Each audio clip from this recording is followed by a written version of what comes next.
আমার মেডিকেল ভর্তি পরীক্ষার এক্সাম হল এক্সপিরিয়েন্স কেমন ছিল? একদম স্ট্রেস ছাড়া কনফিডেন্টলি এক্সাম দিয়েছি, যেখানে আমার পাশের জন একদম কাঁপাকাঁপি করছে বেঞ্চে, এবং আমি হঠাৎ করে শুনলাম যে ভাই এক্সাম হলে মাঝখানে একদম কান্নাকাটি করে উঠছে। সো এরকম খুবই নর্মাল, কিন্তু আমি কীভাবে স্ট্রেস মুক্ত ছিলাম সেটা তোমাদের কাছে জানাবো। সো আমি যে কোনো পরীক্ষার আগেই আমি খুব ঘোরাঘুরি করতাম। যেমন আমার মেডিকেল ভর্তি পরীক্ষা সেটা বাংলা কৃষিতে সিট পড়ছিল। সো আমি ঢোকার পরে প্রায় 1.5 ঘন্টার মতন সময় ছিল।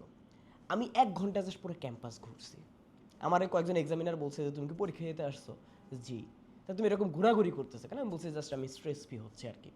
এবং আমি নতুন বন্ধু বানিয়েছিলাম। আমার 2 বেঞ্চ আগে একজন ছিল। আমি আসলে যেহেতু ইঞ্জিনিয়ারিং কোচিং করেছি মেইনলি, সো আমি 2 বেঞ্চ আগে একজনকে পাইছি যেও ইঞ্জিনিয়ারিং কোচিং করছে, যারা আমি জীবনে দেখি নাই, জীবনে চিনি না। সো তার সাথে আমি বন্ধুত্ব বানাইছি নতুন। তার সাথে আমি আধা ঘন্টা গল্প করছি, তার সাথে পুরো আধা ঘন্টা আমি পুরো ক্যাম্পাস ঘুরছি। এতে কি হয়েছে ভাই, আমি একটু রিলিভড হয়েছি। এবং আমার মধ্যে কোনো স্ট্রেস ছিল না। এক্সাম হলে যে স্ট্রেসটা থাকে মানুষের, ওই স্ট্রেসই আমার ছিল না।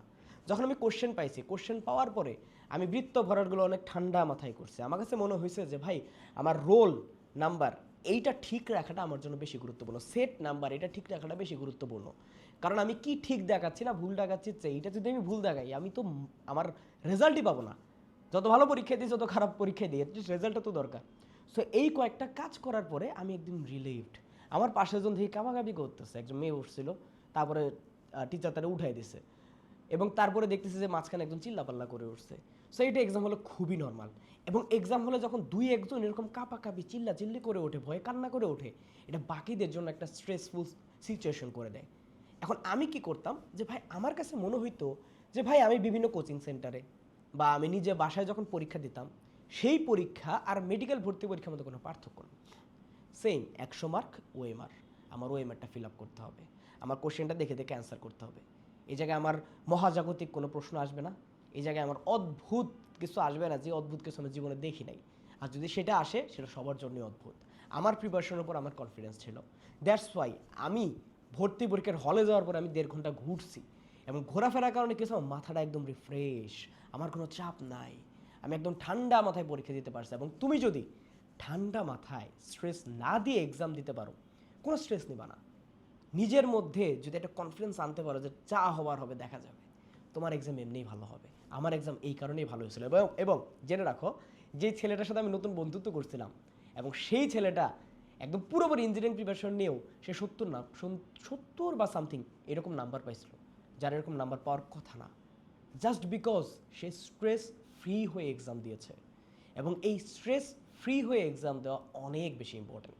সো আমি বলতেছিলাম তুমি এক্সাম হলে যে ঘোরাফেরা করো, বাট তুমি এক্সাম হলে গিয়ে বেশি প্রেশার নিবা না। এবং তুমি যখন কোচিংয়ে মডেল টেস্টগুলো দিচ্ছ, তুমি এটাকে ধরে নিবা যে আমি এটা আমার ফাইনাল যে মেডিকেল ভর্তি পরীক্ষা সেরকম আমি পরীক্ষা দিচ্ছি। বা তুমি যখন বাসায় বসেই পরীক্ষা দিচ্ছ, তুমি ধরে নিবা যে এইটাই আমার মেডিকেল ভর্তি পরীক্ষা। সো সেরকম স্ট্রেস নিয়েই তুমি দিবা।